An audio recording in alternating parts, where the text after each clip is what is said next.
Numerous are the prophecies in the lives of the saints throughout the course of the centuries. The primary purpose that God inspires such prophecies in the saints, it seems, is to guide souls closer to himself through means of warnings of future matters and events. And at times, but not always, the prophecies are often contingent upon the response from the intended persons, as we shall see in some of the examples that I'm going to share with you in this video. Among the countless saints known for the gift of prophecy are St. Mary Magdalene de Pazzi, St. Francis of Paola, St. Francis of Rome, Blessed Margaret of Castello, St. Anthony of Padua, and St. Bernard of Clairvaux, to name just a few. In this video, I will be highlighting 3 holy founders of religious communities who were given the gift of prophecy, 2 of which lived quite recently. St. Anthony Mary Claret, the holy founder of the missionary Sons of the Immaculate Heart of Mary, worked countless miracles through the grace of God in his lifetime, among them a large number of documented prophecies. A well-documented prophecy occurred when Father Claret organized a mission which, because of his heavy schedule, was unfortunately planned during harvest time when the wheat was ready and the people were obliged to work in the fields. In preparation for his mission, he visited the homes of many of the workmen and told them that they should attend the mission and that God would bless them for doing so. Many respectfully replied that it was impossible, since the entire harvest could be lost in a single day. To this the saint uttered this prophetic warning: "In God's name I say to you, that if you come to the mission, your wheat fields will be more productive, and all danger of rain and hailstorms will be averted. If, however, you do not come, your harvest will be destroyed." With that prophetic warning, St. Anthony Mary Claret began the mission. Some farmers and workers attended, others did not. 2 days later, the farmers who had not attended the mission saw their crops completely ruined by a fierce hailstorm that unexpectedly appeared. Those who had attended the mission saw that not only had the hail spared their crops, but their wheat stalks were also more heavily laden with grain than had been anticipated, just as the saint had predicted.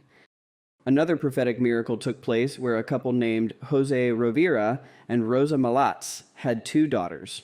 One died in childhood, and the other daughter, Candida, secretly desired to enter the religious life and eventually told her parents of her vocation. Her parents asked her to think well about it. The father and daughter consulted a priest friend named Father Canals. After speaking with Candida and seeing the poverty and age of the parents, the priest was reluctant to make a decision, since the parents were no doubt expecting Candida to be the joy and help of their old age.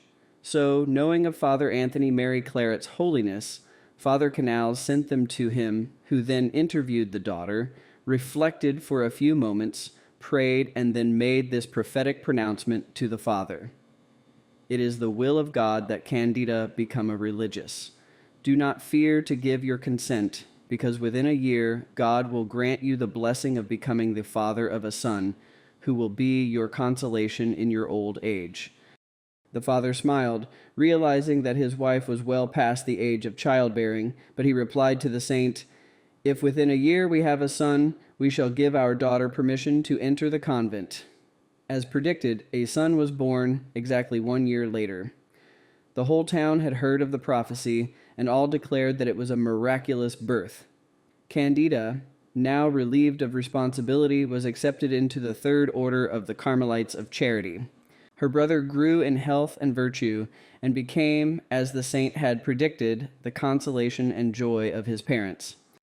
On another occasion, the island of Cuba was in need of deep spiritual reform, so the Pope, knowing of Father Anthony Claret's holiness and virtue, ordered him to the island and made him the Archbishop of Santiago on May 20th, 1850.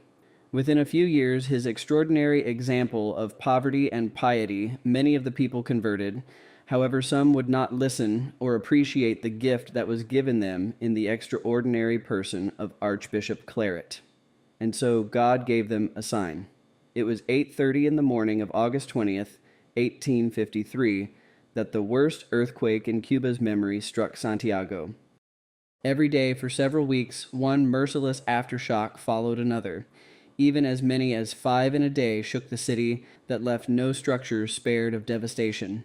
Only with the presence of their saintly archbishop could the people of Santiago bring forth the hope for deliverance from this awful scourge. Many began to beseech Anthony for his intercession, and he did, in fact, stop at least one erupting tremor by pressing his holy hand to the ground. However, he knew by divine inspiration that the earthquakes were God's will, and he stated, "God does with many of us as does a mother with a lazy sleeping child," the saint explained. She shakes his bed to wake him and make him rise. If that fails, she strikes him. The good God does the same with his children who are sleeping in their sins. He has shaken their beds, that is, their houses by the earthquakes, but he spared their lives. If this does not awaken them and cause them to rise, he will strike them with cholera and pestilence. God has made this known to me. Even so, many seem to forget his prophecy. Scarcely a month passed when cholera broke out, spreading with the speed and horror of an inferno.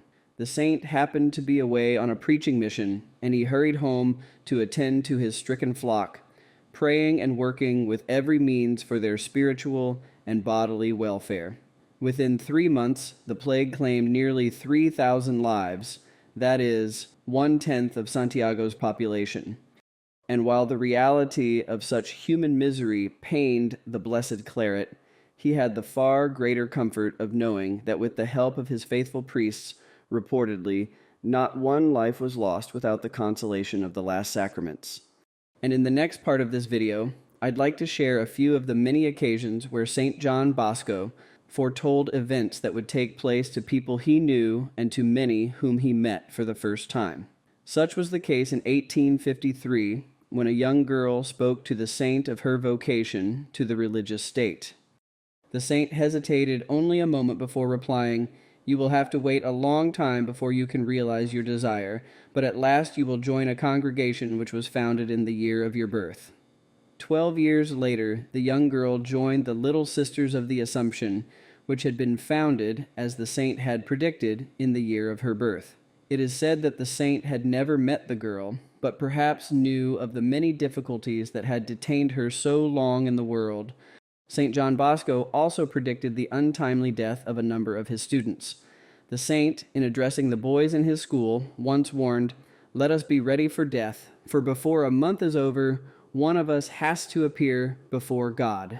One of the young scholars named Berardi, who was experiencing robust health, heard the prophecy and felt it was meant for him. Several days later, a sore developed on his lip and kept enlarging until a fever kept him in bed. A doctor examined the boy and had him immediately brought to the hospital, where the boy died the next day of blood poisoning believed to be caused by the bite of an insect. The prophecy had been realized in only 16 days. On another occasion, 2 priests, one named Father Cagliero, went in February 1862 to tell Don Bosco, as he was fondly called, that one of the pupils of the oratory had died. The saint replied sadly, "He will not be the only one. Within 2 months from now, 2 others will appear before God." The 2 priests begged to be given the names. Father Cagliero wrote them down on a piece of paper and slipped it into an envelope, which he sealed. Before the end of 2 months, both youths mentioned in the prophecy got sick and died. Another extraordinary saint who was blessed with the gift of prophecy was Saint Colette. Toward the end of her life, she began to divulge events that were to take place in the future, including the Protestant Reform. At the convent in Besançon, France, she foretold an event that would take place in the next century. A great fire, she foretold, would burn the convent building to the ground. The nuns were horrified and pressed the saint to tell them if the fire could be stopped. Colette shook her head sadly and told the nuns, "When the big cross out there in the cemetery falls down across the graves, they will know the fire is about to come. Let them be warned and run out of the house, but they will not be able to prevent the disaster." The nuns who heard this prophecy from the saint's lips wrote the warning in the convent's archives for their sisters of the next century. And so it was in 1510, that is 60 years later, the great cross fell over the graves. The nuns were terrified and began at once to take every precaution to prevent the fire that had been predicted. However, their precautionary endeavors were to no avail. The fire began and destroyed the convent the next day. It is said that perhaps God not only wanted to show that he was guiding his servant Colette and her community throughout the ages, but also the indestructibility of the spiritual community that Colette had built through the grace of God, since the convent was rebuilt soon afterwards and remains even today. Another prophecy of St. Colette concerned her spiritual friend, St. Vincent Ferrer. After coming out of an ecstasy which he had witnessed, she asked St. Vincent if he wanted to know what she had been told about him. She asked as though it were a thing of joy. When he replied that he wanted to know, she told him death would come for him in less than 2 years. As a native of Valencia, Spain, he asked, "Well, tell me at least that it will be in Spain." Answering his request, she replied, "No, in France." And so it happened. He died 2 years later in France at age 69, after a life of complete love and service to God and his church. Thanks again, everybody, for watching this video. We hope you'll always learn something whenever you're dropping by and listening to our videos.